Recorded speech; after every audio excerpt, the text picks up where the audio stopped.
Hello students, myself Rakesh Misra. In this video lecture, I will describe you the vascular connecting tissues, which is very important topic for class 9th and class 11th respectively. In class 11th, the chapter 7 has this important and crucial topic, that is anatomy in animals. But in class 9th, the tissue system, that is chapter 2 from ongoing session 2020-21, this one is very important. Don't forget, class 10th student, listen me carefully. In class 10th, the transport system is essential component of chapter 1, that is life processes. In chapter 1 transport system, the blood is essential component, which is very essential component of vascular connecting tissues too. So you should make your concentration if I will begin the components and description of blood for class 10th. Listen carefully.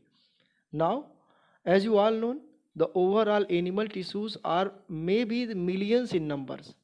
In animals' body, like me, you, and other animals, there may be possible that millions of the numbers of tissues are available, but they can be categorized in four major groups: the epithelial tissues, the muscular tissues, the connecting tissues, and the nervous tissues. All about the epithelial tissues and muscular tissues is over. That is available in this video link, in this video channels.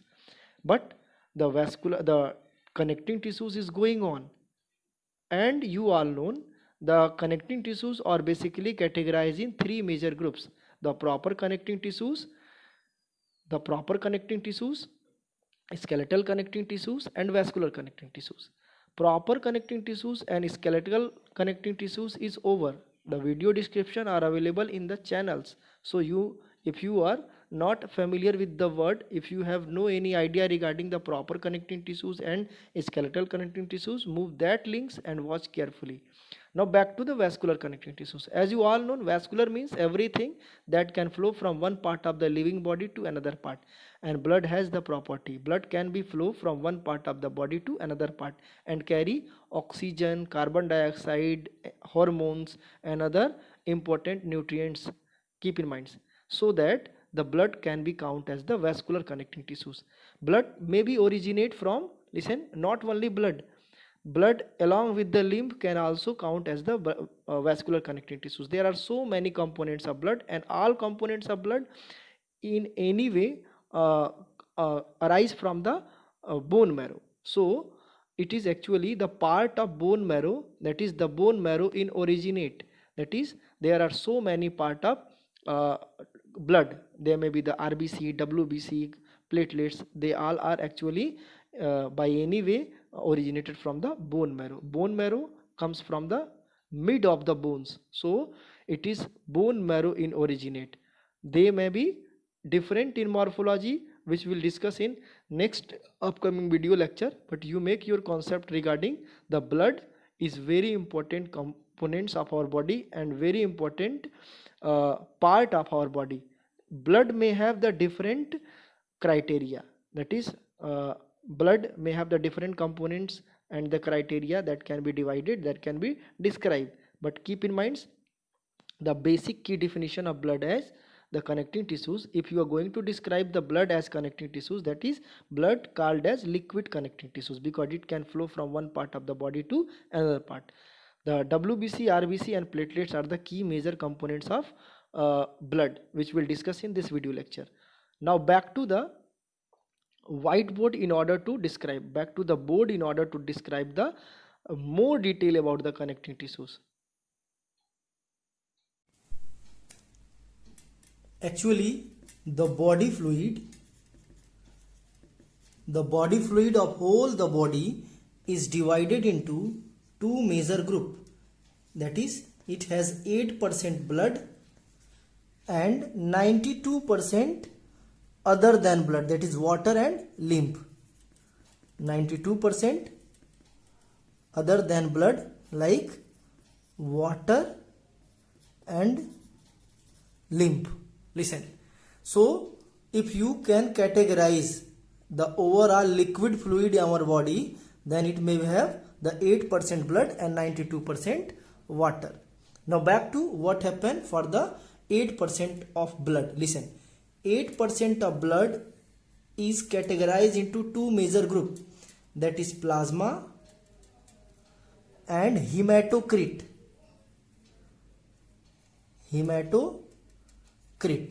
Plasma and hematocrit are two different components of blood. Plasma, that is 55%, and hematocrit, that is 45%. Listen, plasma, the soluble part, that is the actually it is act as the solvent that is actually create the platform in order to dissolve the every component of blood. Keep in mind, it is the liquid, pure liquid, and it is the solid part of blood. It may have the RBC, WBC, platelets, etc. But plasma is the actually the soluble or liquid. It is actually the pure liquid part of the blood, and pure liquid of part of the blood, while the hematocrit are actually the solid component of blood. It is actually the solid component of blood. Now back to the 55% plasma. Overall 55% plasma is divided into three major groups. It has 91% water, 6 to 8% protein, and 1 to 2% electrolytes.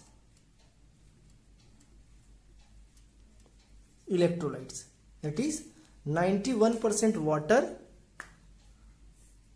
6 to 8% protein, and 1 to 2% electrolytes. As you all know, the function of water, it is universal solvent.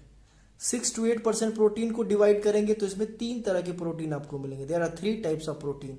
The albumin protein,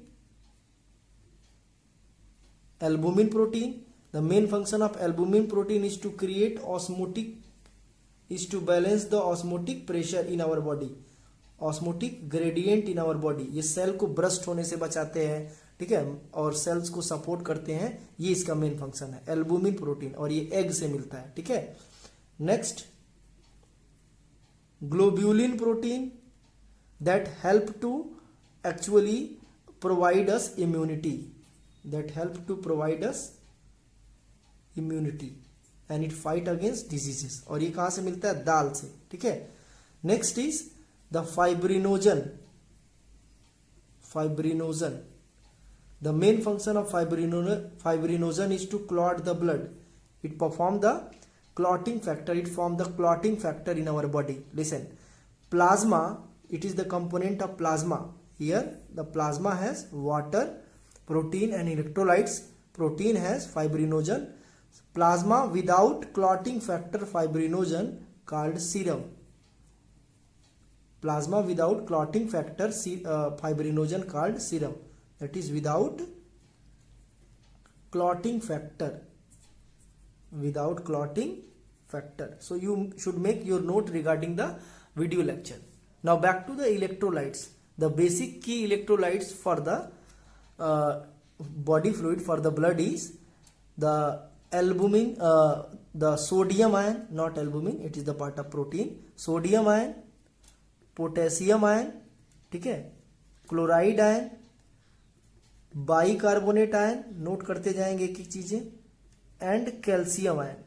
so these are key ingredient of the electrolytes. और main function क्या है electrolytes का?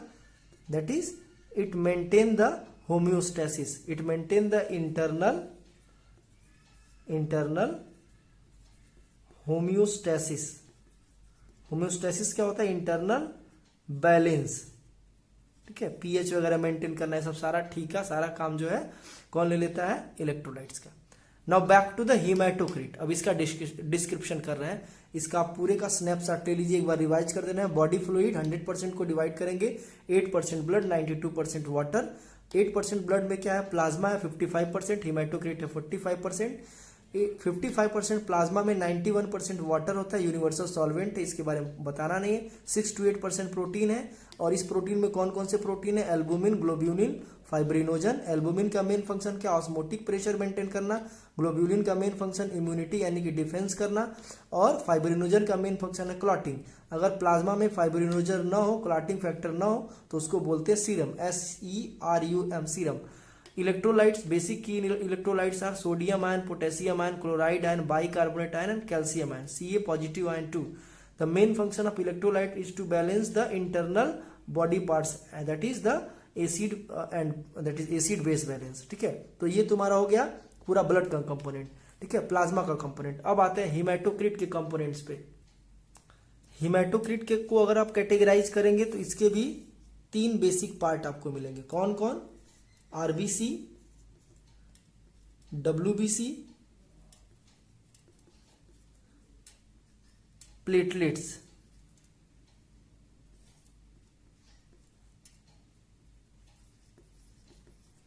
RBC, WBC and platelets. Listen, सबके अलग अलग और special name भी हैं। RBC erythrocytes, WBC leukocytes, and platelets also known as thrombocytes. ठीक है, थोड़ा थोड़ा सबके बारे में बता दें, फिर इसके बारे में डिटेल भी बताना है। आरबीसी, की function of RBC is to carry oxygen and carbon dioxide in our body. ठीक है। डब्ल्यूबीसी, ये फाइट करता है डिजीज से, इम्यूनिटी प्रोवाइड करता है। Platelets, it provide the clotting, हमारे बॉडी में ब्लड जो है बॉडी के बाहर आते ही क्लॉट कर जाता है। The basic factor for that is the clotting factor platelets. ठीक है, थ्रोम्बोसाइट्स। अब आते हैं आरबीसी के बारे में detail. Listen, RBC, it is also known as red blood cells और red blood corpuscles, it is also known as erythrocytes. ठीक है, तो इसके अलग अलग की फंक्शन और फीचर्स के बारे में बता दे रहा हूं, इसको आप केयरफुली सुनेंगे और समझेंगे। और बॉडी रिक्वायर्ड 12 to 16 ग्राम पर क्यूबिक मिलीमीटर आरबीसी। हमारे बॉडी में कितने आरबीसी की जरूरत पड़ती है? 12 to 16 ग्राम पर क्यूबिक मिलीमीटर। ठीक है, और इसका ओरिजिन कहां से होता है? बोन मैरो से। It originated from the bone marrow. Video के डिस्क्रिप्शन में शुरुआत में इसको मैंने बताया था कि ब्लड के मैक्सिमम कंपोनेंट बोन मैरो के ओरिजिन में होते हैं। ठीक है, और ये डेथ कहां होता है? स्प्लीन में। स्प्लीन में ये डेथ कर जाता है जाकर के। ठीक है, कितने दिन के बाद? 120 डेज के बाद। ठीक है, so life cycle of RBC is 120 days. ठीक है, क्यों? ये नॉन न्यूक्लिएटेड होता है। नॉन न्यूक्लिएटेड, नोट कर लीजिएगा, means there is no nucleus found in RBC.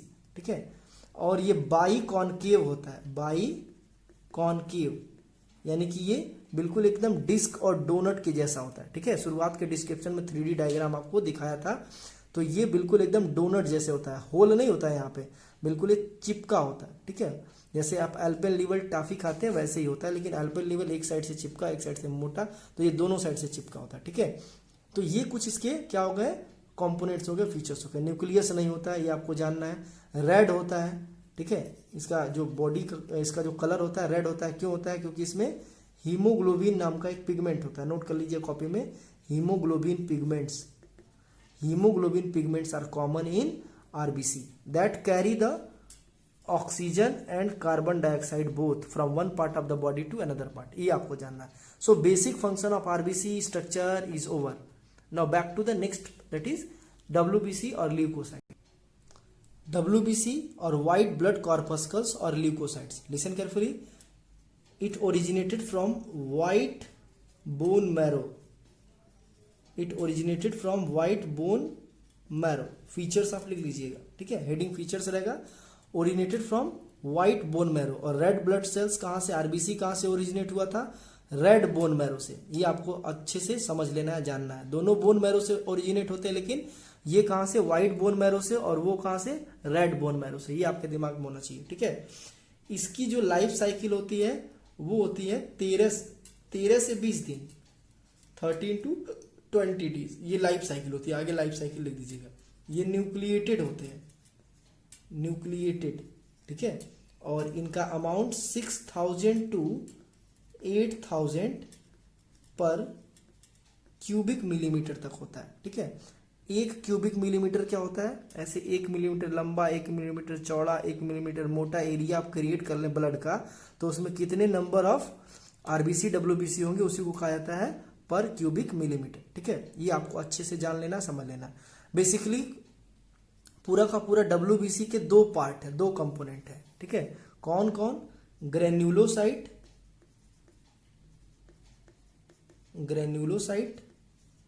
And A granulocyte. A granulocytes, ये आपको जानना है, ग्रेन्युलोसाइट्स और ए ग्रेन्युलोसाइट्स, ये 2 अलग अलग क्या है, कंपोनेंट्स हैं किसके, डब्ल्यूबीसी के। ठीक है, ये दोनों पार्ट हैं, कंपोनेंट्स तो बहुत कुछ है, ये दोनों पार्ट हैं। अब ए ग्रेनुलोसाइट्स और ग्रेनुलोसाइट्स आप समझ लीजिए क्या होता है। एक्चुअल में जो ग्रेनुलोसाइट्स होते हैं उसकी जो स्ट्रक्चर होता है उसमें मल्टी न्यूक्लिएटेड सेल्स होते हैं। ठीक है, ऐसे मल्टी न्यूक्लिएटेड सेल्स होते हैं। और ए ग्रेनुलोसाइट्स में सिंगल न्यूक्लियस होते हैं, इसमें मल्टी न्यूक्लिएटेड सेल्स होते हैं, इसमें सिंगल सेल में सिंगल न्यूक्लियस होते हैं। ये बेसिक की फीचर्स होता है, इसको आप चाहे तो नोट कर सकते हैं। Having many nucleus and the nuclears are in many morphology, और ये क्या होता है, nucleus are having unique morphology. ठीक है, अब इसमें ग्रेनुलोसाइट्स में बहुत सारे ऐसे होते हैं जिनको आपको जानना है। इसमें क्या है, ग्रेनुलोसाइट्स में बेसोफाइल,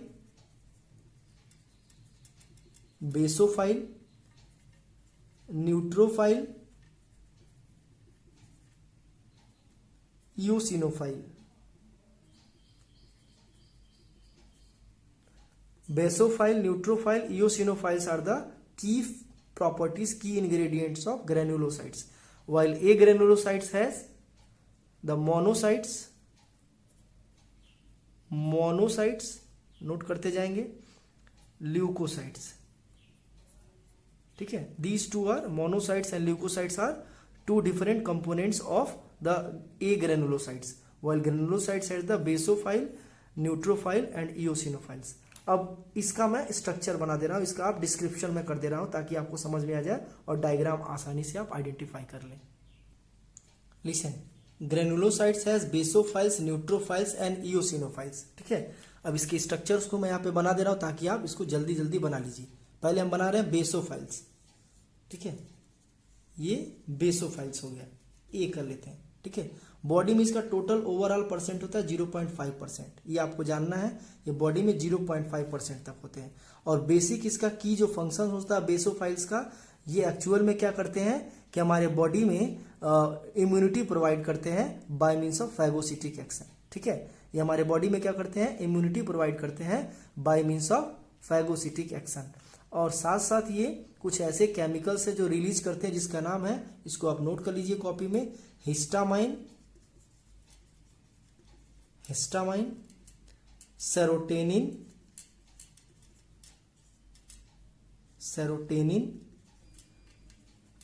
एंड हिपेरिन, जो इन्फ्लेमेटरी रिस्पॉन्स देते हैं। इन्फ्लेमेटरी रिस्पॉन्स, अब इन्फ्लेमेटरी रिस्पॉन्स क्या होता है, आपके बॉडी में कहीं चोट लगता है, कोई मच्छर कीड़े काटते हैं तो फूल जाता है। वो क्यों फूलता है, बेसोफाइल की वजह से। और बेसोफाइल फुलाने का क्या पर्पज है, वो फूलेगा तो वहां पे ब्लड कैपिलरीज थोड़ी सी मोटी हो जाएगी, ज्यादा ब्लड फ्लो होगा तो ज्यादा आरबीसी आएंगे और उसको बैक्टीरिया को या कोई टॉक्सिक केमिकल्स जो इंसेक्ट रिलीज किया उसको किल करेंगे, उसको न्यूट्रलाइज करेंगे। ठीक है, तो एक डिफेंस मैकेनिज्म, इसको आप समझ लीजिएगा और इसको लिख लीजिएगा। Histamine, serotonin and heparin secreted from the basophiles and the structure of basophiles are these. Now back to the second is neutrophile. Neutrophile का यहाँ पे स्ट्रक्चर मैं बना दे रहा हूँ, ये मल्टी न्यूक्लिएटेड होता है, कुछ इस तरह से आप बना लीजिएगा, मल्टी न्यूक्लिएटेड। और हमारी बॉडी में 60 to 65% तक हो सकते हैं, 60 to 65% तक ये हो सकते हैं। और ये भी फैगोसिटिक एक्शन के थ्रू हमारे बॉडी में क्या करते हैं, इम्यूनिटी प्रोवाइड करते हैं, यानी कि ये पैथोजेंस को खा जाते हैं सीधे। ठीक है, चलो आते हैं, ये आपका हो गया बी। अब आते हैं ईओसिनोफाइल। ईओसिनोफाइल में आते हैं, ईओसिनोफाइल का यहाँ पे स्ट्रक्चर बना दे रहे हैं, ये कुछ इस तरह से होता है। ठीक है, ऐसे लिंकअप होता है, कनेक्टेड होता है। और ये हमारी बॉडी में 2 to 3% होता है। और ये एलर्जिक रिस्पॉन्स देते हैं, इनकी वैल्यू जब ज़्यादा हो जाती है तो ये सी करके हो जाएगा। इनकी वैल्यू जब ज़्यादा हो जाती है तो एक बीमारी आती है इयोसिनोफिलिया, जिसको आप शॉर्ट में बोलते हैं इसिनोफिलिया, ठीक है। ये जब तक रहेंगे तब तक क्या हो जाएगा, बॉडी में इम्यूनिटी बन के रहती है और ये एलर्जिक रिस्पॉन्स देते हैं। It responsible for allergic response. So आपका ये बेसोफाइल, न्यूट्रोफाइल, इयोसिनोफाइल खत्म हो गया। आप स्क्रीनशॉट ले लीजिए, वीडियो को दोबारा से देखिएगा। अब आते हैं ए ग्रेनुलोसाइट। Listen, monocytes. मोनोसाइट्स का स्ट्रक्चर आसान है बनाना। मोनोसाइट्स और लिम्फोसाइट्स दोनों का स्ट्रक्चर बहुत आसान है। लिम्फोसाइट थोड़ा सा बड़ा होता है और मोनोसाइट थोड़ा सा छोटे होते हैं, ठीक है। तो एक्चुअल में होता क्या है, मोनोसाइट्स ही बड़े होते हैं, लिम्फोसाइट्स छोटे होते हैं। तो आप इसको जो है उल्टा कर लीजिएगा, ठीक है। ये आप ए हो जाएगा मोनोसाइट्स और बी हो जाएगा लिम्फोसाइट्स। अब आपको जानना क्या है कि परसेंटेज कितने होते हैं बॉडी में। तो ये हमारे बॉडी में total 1 to 2% of the total WBC, ठीक है। टोटल जो है WBC का ये 1 to 2% होता है और ये 25% तक परसेंटेज में ये ज्यादा होते हैं, ठीक। ये मोनोसाइट्स 1 to 2% होता है। 1 to 2% कौन होता है, मोनोसाइट्स, ठीक है। और ये कितने होते हैं, 25% तक होते हैं। ये क्या है, लिम्फोसाइट्स है और ये क्या है, मोनोसाइट्स है। दोनों का काम एक जैसा है, ठीक है, थोड़ा सा डिफरेंट है। दोनों इम्यूनिटी प्रोवाइड करते हैं, लेकिन आपको जानना ये है कि जो मोनोसाइट्स है वो पैथोजेंस को खाते हैं, ठीक है, सीधे पैथोजेंस को फीड कर देते हैं, जैसे अमीबा फीडिंग करता है। लेकिन ये जो लिम्फोसाइट्स है ये दो स्पेशल तरह के सेल बनाते हैं। कौन कौन, बी लिम्फोसाइट सेल और टी लिम्फोसाइट सेल, ठीक है। ये दो अलग अलग सेल्स के थ्रू होते हैं हमारी बॉडी में। तो ये दो टाइप है एक्चुअल में। ये टी लिम्फोसाइट सेल थाइमस से बनता है और बी लिम्फोसाइट सेल्स किससे बनता है, बोन मैरो से, ठीक है। तो एक्चुअल में होता क्या है कि ये जो बोन मैरो से बनता है ये एंटीबॉडी बनाता है हमारी बॉडी में और ये डिजीज को डायरेक्ट किल करता है। और टी लिम्फोसाइट्स ए लिम्फोसाइट्स को, यानी कि जो बोन मैरो से आता है, इसको क्या करता है, सपोर्ट करता है बनने के लिए। ए लिम्फोसाइट नहीं होता है, ए लिम्फोसाइट नाम का कोई चीज नहीं होता है। ये एंटीबॉडी को सपोर्ट करता है, एंटीबॉडी बनाने के लिए बी लिम्फोसाइट्स को सपोर्ट करता है। तो ये सब सारी चीजें 11th में है और 11th वाले इसको बेसिकली समझेंगे कि जो मोनोसाइट्स होता है there will be the monocytes phagocytic action cause करता है और जो लिम्फोसाइट्स होता है वो दो तरह का होता है, टी लिम्फोसाइट्स, बी लिम्फोसाइट्स। जो बी लिम्फोसाइट्स होता है एक्चुअल में वो करता क्या है कि जो बी लिम्फोसाइट्स होता है वो एंटीबॉडी बनाता है और टी लिम्फोसाइट्स बी लिम्फोसाइट्स को एंटीबॉडी बनाने के लिए हेल्प करता है, ठीक है। और एंटीबॉडी क्या है, डायरेक्ट डिजीज से फाइट करता है। तो ये तो कुल कहानी हो गई आपकी मोनोसाइट्स और ल्यूकोसाइट्स की। तो आप एक एक करके लिख सकते हैं या फिर इसको वीडियो डिस्क्रिप्शन को रिवाइज करके दोबारा से इसको सुन सकते हैं और इसका डिस्क्रिप्शन लिख सकते हैं, ठीक है। अब आते हैं थ्रोम्बोसाइट्स और प्लेटलेट्स। थ्रोम्बोसाइट्स और platelets are actually produce from the megakaryocytes of platelet bone marrow. It produce from mega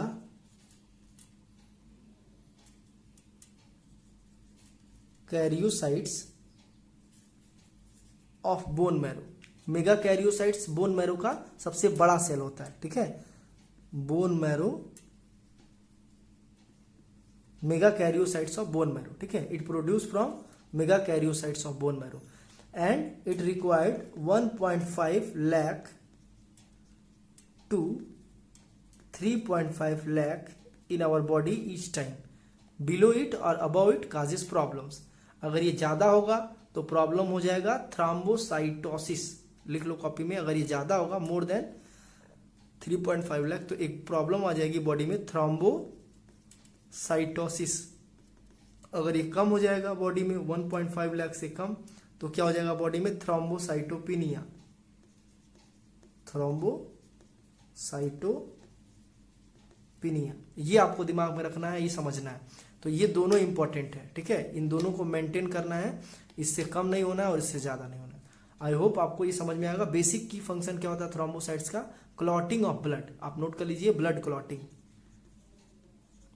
blood clotting, ये बहुत इंपॉर्टेंट है और ये समझना है और जानना है। आई होप आपको वीडियो अच्छा लगा होगा। इसको आप जो है 2 बार 3 बार देखेंगे तो पूरा कनेक्टिंग टिश्यूज का एक नोट्स अच्छे से प्रिपेयर हो जाएगा। Thank you.